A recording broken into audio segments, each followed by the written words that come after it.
Friendly बायलाज भी होनी चाहिए, बिल्डिंग बायलाज। तो बिल्डिंग बायलाज जो है दे आर मोस्ट इंपॉर्टेंट है, मोस्ट नेसेसरी एलिमेंट है कि they should and must be go on किया जाए in the building in the construction में। और दूसरी बात ये कि खासकर जब हम गली की बात करते हैं, जब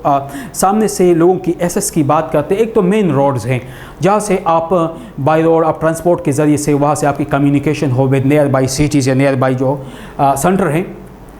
और फिर उसके बाद एंटर द सिटी, आपके टाउन के या जो अर्बन है उस सेंटर के अंदर भी कम्युनिकेशन होनी चाहिए रोड्स घर तक, ताकि घर तक आप जो है तमाम चीज़ों को पहुंचा भी सके, और आपके घर के अंदर अगर कोई मरीज़ वगैरह भी हो उसको आप इजीली अस्पताल वगैरह भी जाए, बच्चे स्कूल जाना हो तो उनके लिए भी ट्रांसपोर्टेशन का सिस्टम में कोई प्रॉब्लम ना हो। तो these are the basic requirements है या बेसिक नेसेसिटी होती है जो कि बहुत ज़्यादा ज़रूरी या लाजमी होती है, और उनको ख्याल में रखना चाहिए जब हम बिल्डिंग बायलाज की बात करते हैं। तो building bylaws basically each and every country की जो लेजिस्लेशन की बात होती है, ईच एंड एवरी कंट्री की जो पॉलिटिकल इंस्टीट्यूशंस हैं, जो असेंबलीज़ हैं, उनका काम है कि वो लेजिस्लेशन करें, और वो लेजिस्लेशन भी करते हैं बिल्डिंग कोड्स के हवाले से।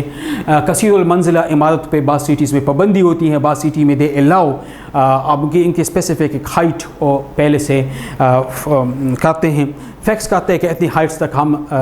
बिल्डिंग्स को अलाउ करते हैं। फिर बिल्डिंग्स में जो मेन चीज़ें हैं जिस तरीके से उसमें पार्किंग एरिया का होना मस्ट है, बाद सिटी में मस्जिद का होना मस्ट है, तो ये वो रिक्वायरमेंट्स होती है जो कि लेजिस्लेशन के ज़रिए से होती हैं।